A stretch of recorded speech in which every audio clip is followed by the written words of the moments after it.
su nombre y al nombre de Cristo.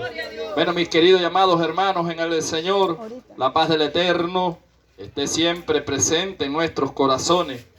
Dios es bueno en gran manera y para siempre es su misericordia. Nosotros debemos entender y comprender que Dios siempre estará dispuesto a darnos los mejores consejos. Solo depende de nosotros si aceptamos esos consejos que Dios quiere darnos como hijos.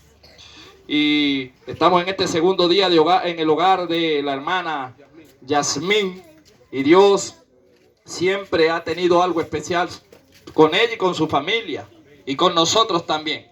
Pero en este caso, bueno, le tocó o Dios le plació que viniésemos al hogar de ella. Días atrás estábamos en otro hogar y así el Señor nos ha ido llevando de hogar en hogar porque hay mucha necesidad y hambre de sed de justicia.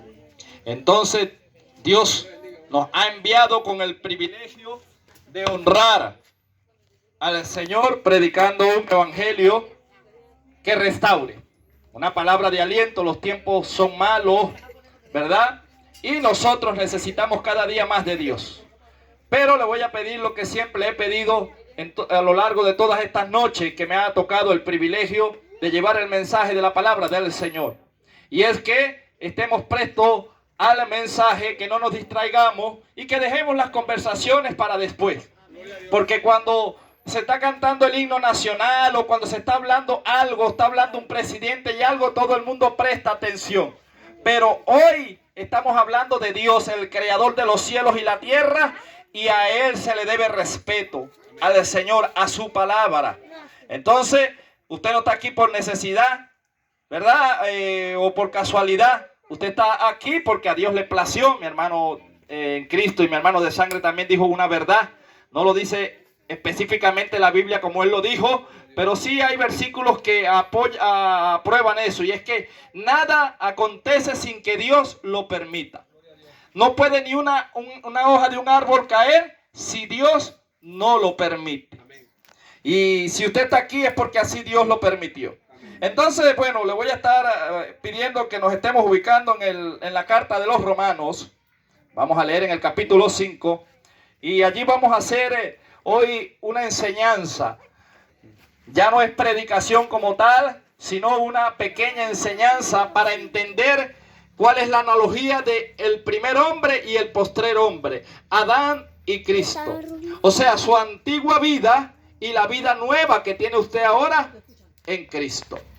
Y esto está aquí en el libro de los Romanos, capítulo 5, desde el verso 12 en adelante. Vamos a leer allí unas palabras y luego hacemos la oración para que Dios nos pueda dar ese entendimiento.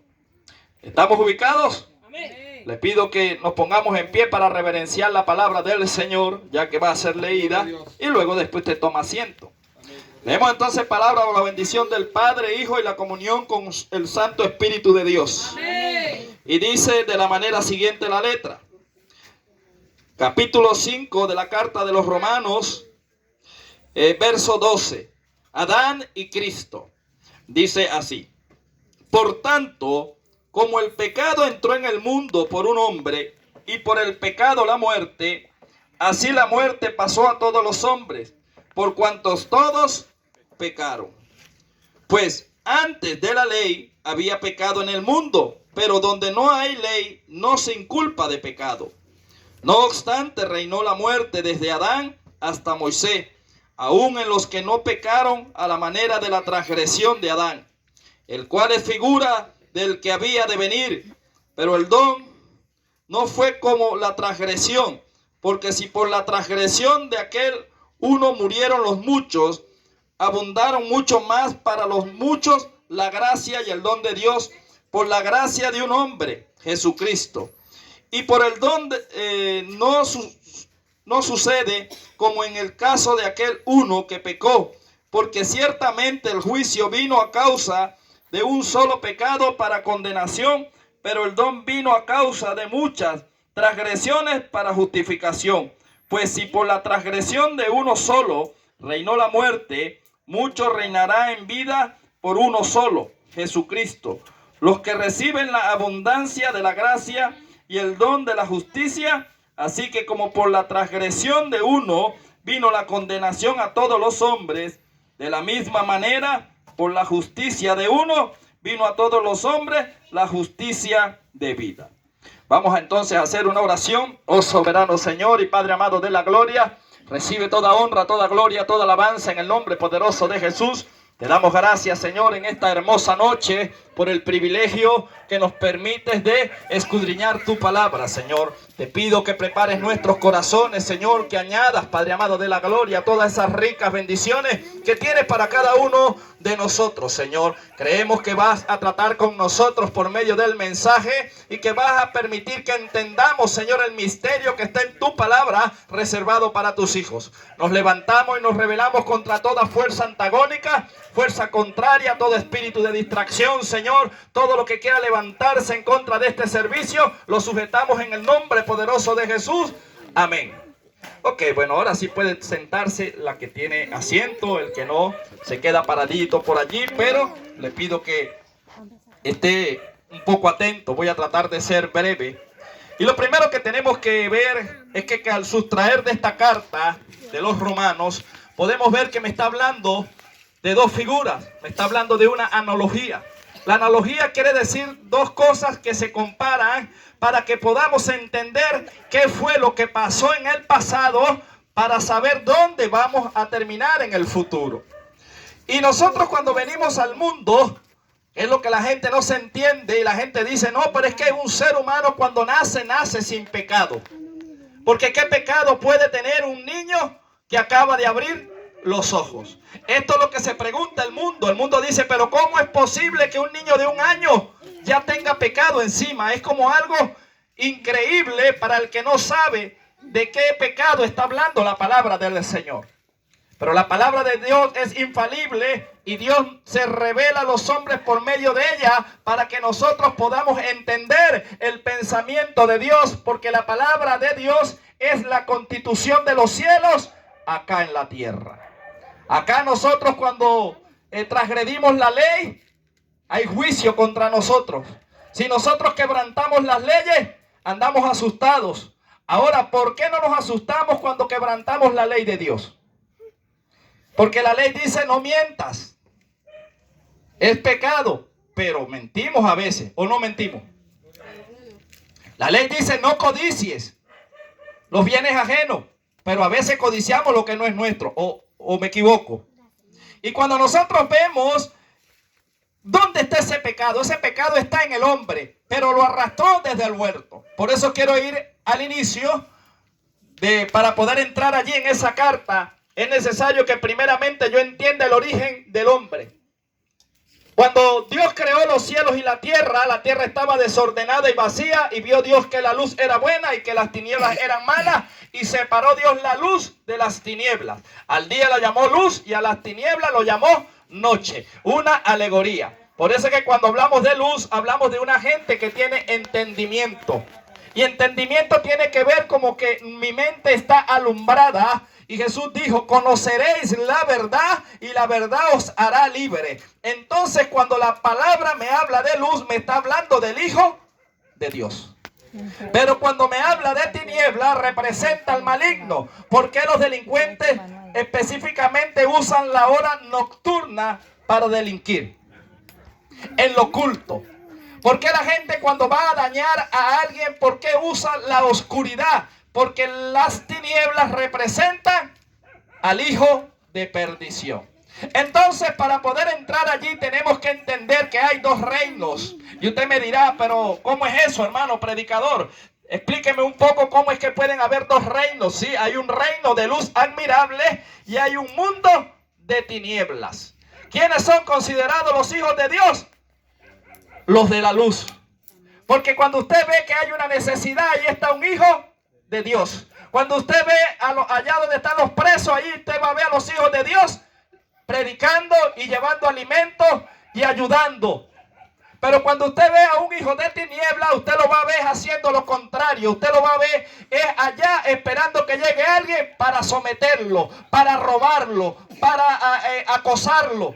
Esos son considerados como que están bajo un reino de tinieblas. Entonces, cuando hablamos de reinos, estamos hablando de pensamientos que están dentro del ser humano.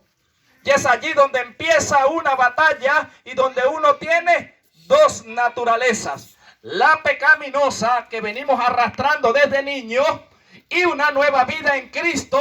Por eso es que nos manda a despojarnos de las cosas viejas. Yo sé que usted está entendiendo, pero lo que tenemos que ver es, ¿usted cree que un niño a los 3 o 4 años no manipula? Si quiere le puedo mostrar con ejemplos. Acostumbre a un niño y dale un celular, ya a pequeña edad, y quíteselo y dígame si no llora, y cuando usted se lo da deja de llorar. ¿Cómo se llama eso? Manipulación, y eso es pecado. Ya un niño a los 6, 7 años miente o no miente. Sí, miente. Sí, miente. Y uno viene arrastrando el pecado. Y uno dice, pero ¿cómo es posible que un niño tan pequeño ya haya en él manipulación? Mentira. Porque usted a veces ve dos niños que vienen y usted le pregunta quién fue y este le dice al otro aquel y aquel dice no, él. Y usted tiene que ponerse fuerte porque son mentirosos. En ese sentido, hablándolo de que lo hacen sin intención porque no lo hacen con maldad. Ahora ahí es donde está la diferencia. ¿Por qué Jesús hablaba y decía, sé como niño? Porque los niños pelean, pero a los 2 minutos están abrazados y se están besando. Se están dando besos, ¿sí o no? Se les olvida de que hace 1 minuto pelearon. Pero la pregunta es, cuando nosotros somos ya mayores, ¿será que si tenemos una discusión nos contentamos de inmediato? Duramos hasta meses bravos. Y años.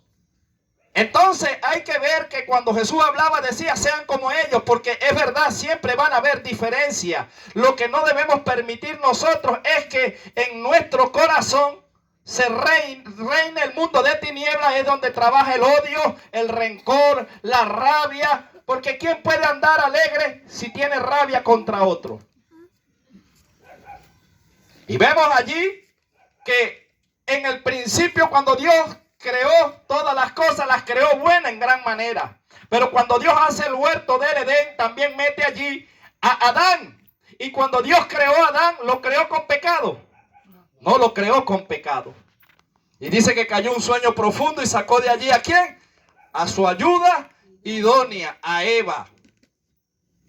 ¿Tenía autoridad Adán? Sí. Dios le dio la autoridad aún para ponerle nombre a los animales y para que se enseñoreara de todas las cosas. Enseñorearse quiere decir tener dominio pleno sobre todos los animales. ¿Será que el ser humano tiene poder para dominar los animales o no? Y los doma. El día que yo veo un animal domando a un hombre, yo digo, se acabó el mundo. ¿Verdad que sí? Que yo veo un perro dándole órdenes a un ser humano, yo digo, ahí sí es verdad que perdimos. Pero no, Dios le dio la autoridad y la potestad al hombre desde el principio para que tomara dominio sobre toda la creación. Luego es donde viene lo bueno y viene lo interesante, porque dentro de ese huerto había pecado, pero no era pecado para el hombre como tal, porque hubo una advertencia. Y Dios le dice a Adán en su conversación, mira, la verdad, Adán, de todo huerto o de todo árbol que está plantado en el huerto puedes comer, pero el árbol del bien y del mal no comerás, porque ese día morirás. ¿Dónde estaba el pecado? No estaba afuera. Pero vemos que el enemigo, que es astuto y es considerado como una serpiente, dice que empezó a entablar una conversación con Eva, la parte débil de Adán. ¿Por qué no se le metió a Adán?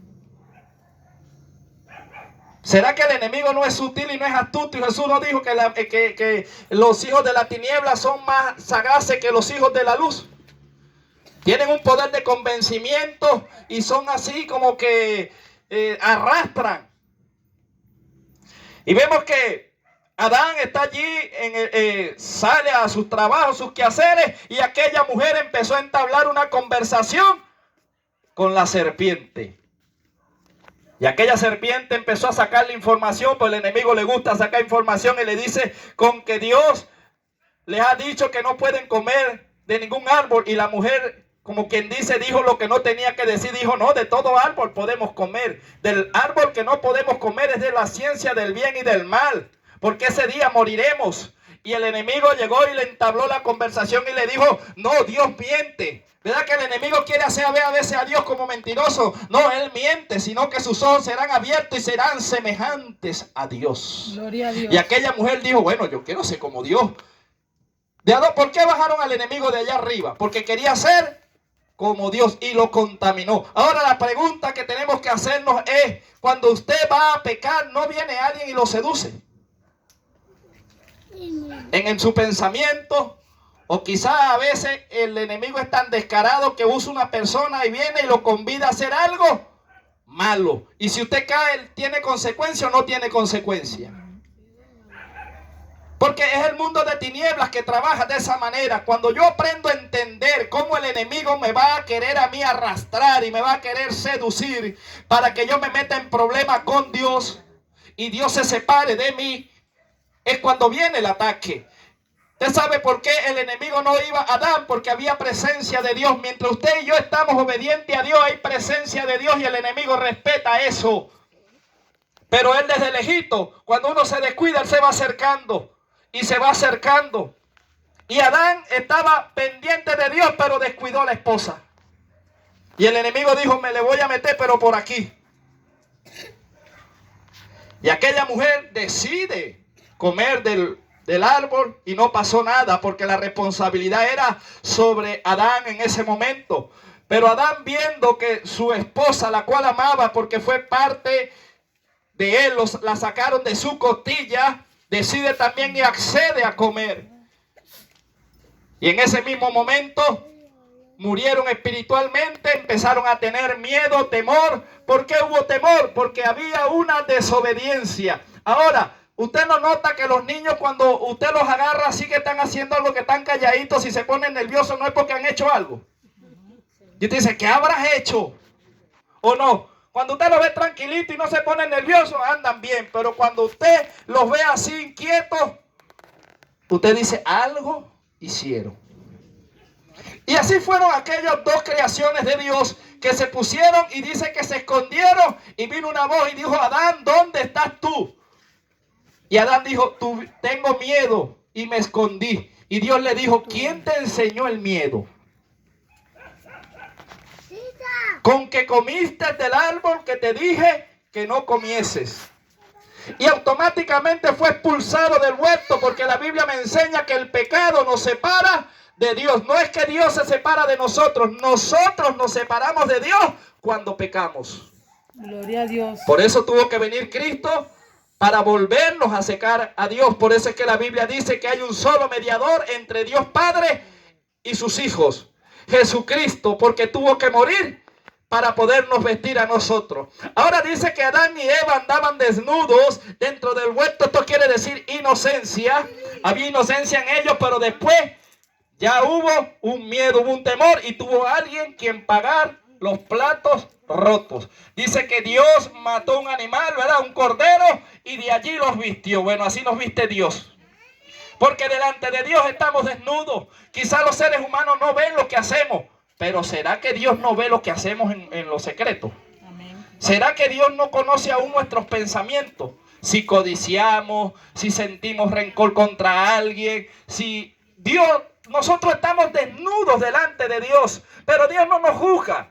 Porque Dios sabe que tenemos una naturaleza pecaminosa, y lo que Dios nos está hablando es verdad, para que entendamos cómo debemos reaccionar o pelear contra ese reino de tiniebla. Porque Él no descansa, el enemigo anda siempre tratando de dañarnos. Porque el trabajo de Él es matar y destruir, más el trabajo de Dios es dar vida y en abundancia. Y vemos que, bueno, estamos hablando de Adán. Por eso habla de la analogía. Cuando entré allí dice Adán y Cristo. Estamos haciendo la comparación. Ahora, métase un poquito allí. Si Adán no fuese querido, a Eva le fuera dicho a Dios, mira, Eva comió del fruto que tú dijiste que no, y yo no comí. ¿Qué fuera hecho Dios con Eva? La extermina y le da otra nueva, ¿verdad que sí? Pero ¿por qué Adán no hizo eso? Y a veces la gente no entiende el misterio. Cristo no pudo hacer lo mismo cuando lo estaban escupiendo y lo estaban abriéndole el costado, y cuando le picaron, le abrieron hueco en las manos con los clavos, y cuando lo obligaron a caminar con ese madero. Cristo no pudo decir en el camino: no, hombre, Señor, Eva representa a la humanidad. No, Señor, acaba el mundo, ya es uno nuevo. ¿No había hecho ya Dios uno?